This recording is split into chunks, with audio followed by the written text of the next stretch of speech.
Dans l'introduction de la lettre aux Corinthiens, Paul déclare quant aux croyants de l'Église de Dieu qui est à Corinthe, à ceux qui ont été sanctifiés en Jésus-Christ, appelés à être saints, 1 Corinthiens 1, 2, afin que nous participions à sa sainteté, Hébreux 12, 10.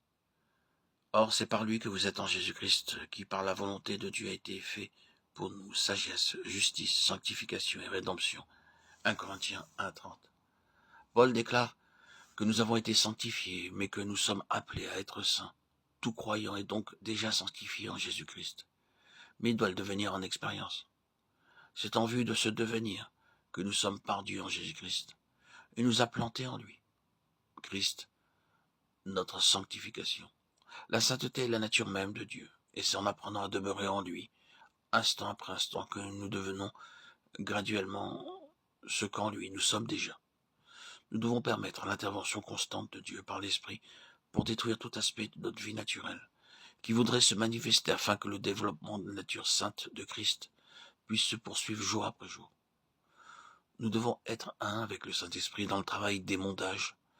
La sainteté est progressive et atteint son plein développement en demeurant un avec Christ dans sa mort, quant à notre vie propre, qui a été jugée une fois pour toutes.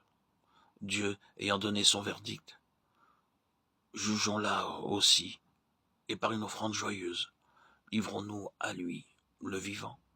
C'est pourquoi, frère saint qui avait part à la vocation céleste, Hébreux 3, 1, qui nous a sauvés et nous a adressé une sainte vocation selon son propre dessein, de Timothée 1, 9. Dieu ici nous adresse cette vocation en vue d'édifier sous la conduite et l'autorité du Seigneur une maison.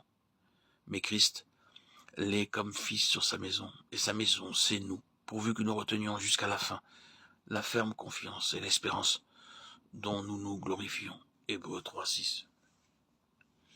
La première chose spécifiée par Dieu à Moïse concernant le tabernacle est que le peuple devait apporter des offrandes.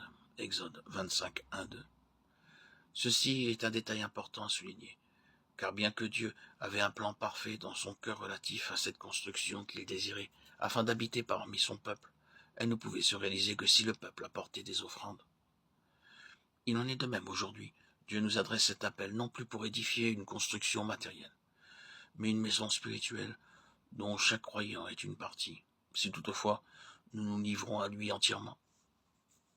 Cette maison doit être aussi édifiée d'après un modèle céleste. Et ce modèle, c'est Christ.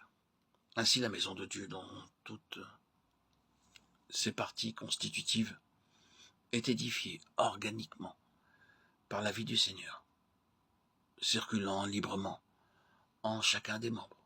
Cette maison doit être une reproduction de Christ, le grain de blé, une conformité à lui, le modèle.